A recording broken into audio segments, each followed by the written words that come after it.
Hi friends, வணக்கம். இன்றைக்கி chicken biryani பார்க்கலாம்.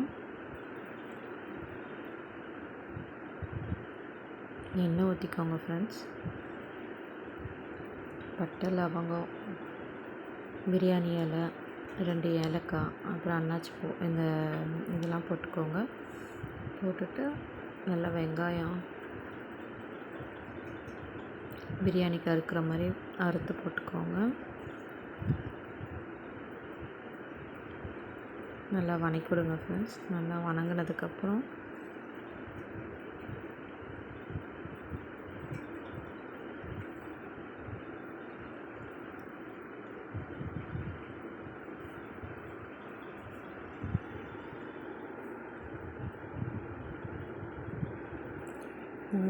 இஞ்சி பூண்டு பேஸ்ட்டு போடுங்க.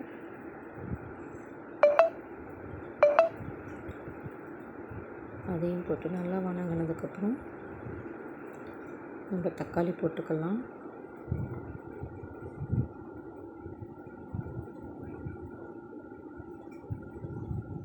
தக்காளி போட்டு அதுவும் நல்லா வணங்கட்டும் ஃப்ரெண்ட்ஸ்.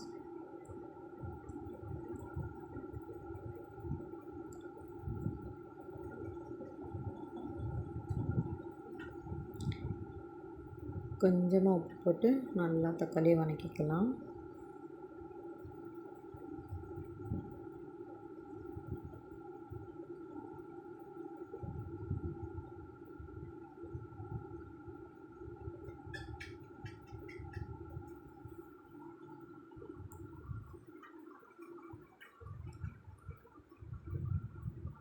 இப்போ நம்ம வணங்கியாச்சு தக்காளி. சிக்கன் எடுத்து போட்டுக்கலாம்.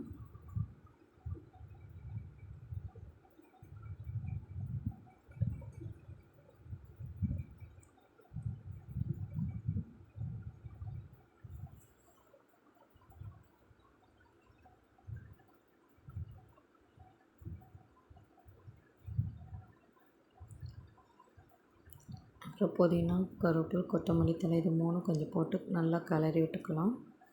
அதுக்கப்புறம் பொடி பார்த்திங்கன்னா,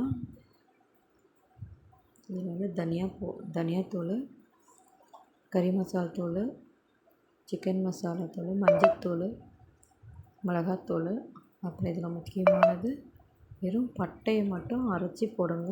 ரொம்ப டேஸ்ட்டாக இருக்கும். பிரியாணிக்கு அது மட்டும்தான். கொஞ்சம் பாய் வீட்டு பிரியாணி மாதிரி வரும். நல்ல டேஸ்ட் இருக்கும்.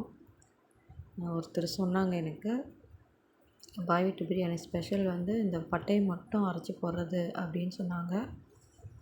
அதனால் நான் அந்த மாதிரி செஞ்சு பார்த்தேன். நல்லா இருந்தது. உங்களுக்கும் பிடிச்சா செஞ்சு பாருங்கள் ஃப்ரெண்ட்ஸ். இப்போ நம்ம வந்து அந்த பொடியெல்லாம் போட்டு நல்லா வணங்கினதுக்கப்புறம் அரிசி போட்டு நல்லா கலக்கிடலாம். நல்லா கலரிடலாம்.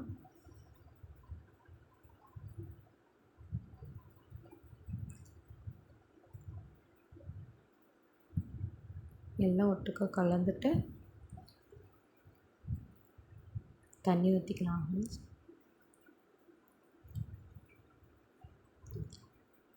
அதுக்கு தேவையான தண்ணி 1 கிளாஸ்க்கு 2 கிளாஸ் அந்த மாதிரி தான். இது வந்து சாப்பாட்டு அரிசி தான். நாங்கள் சாதம் செய்கிற அரிசி தான். பிரியாணி அரிசிலாம் கிடையாது. ஆனால் இதுலேயே செம்ம டேஸ்ட்டாக இருக்கும். செஞ்சு பாருங்கள். அப்புறம் உப்பு போட்டுக்கோங்க. உப்பு போட்டுட்டு கருவேப்பிலை, கொத்தமல்லி தழை, புதினா இது கொஞ்சம் மேலே தூவி விட்டு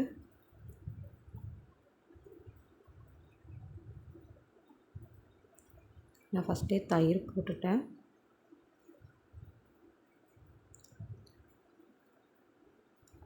எண்ணெய் போட்டு கலந்துட்டு ஒரு கொதி வந்தோடனே, நல்லா ஒரு கொதி வந்ததுக்கப்புறம் கிளறி விட்டுட்டு திருப்பியும் இன்னும் ஒரு கொதி வந்தோடனே கிளறி விட்டுட்டு இப்போ நம்ம மூடி போட்டு வச்சிடலாம். இதை ஒரு விசில் இந்த குக்கருக்கு ஒரு விசில் விட்டால் போதும். பாருங்கள், சாப்பாடு செம்மையாக இருக்குது. செம்ம வாசமாக இருக்கும். டேஸ்ட்டாகவும் இருக்கும்.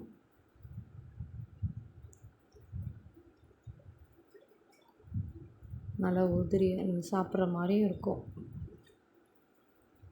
உங்களுக்கு பிடிச்சா செஞ்சு பாருங்கள் ஃப்ரெண்ட்ஸ்.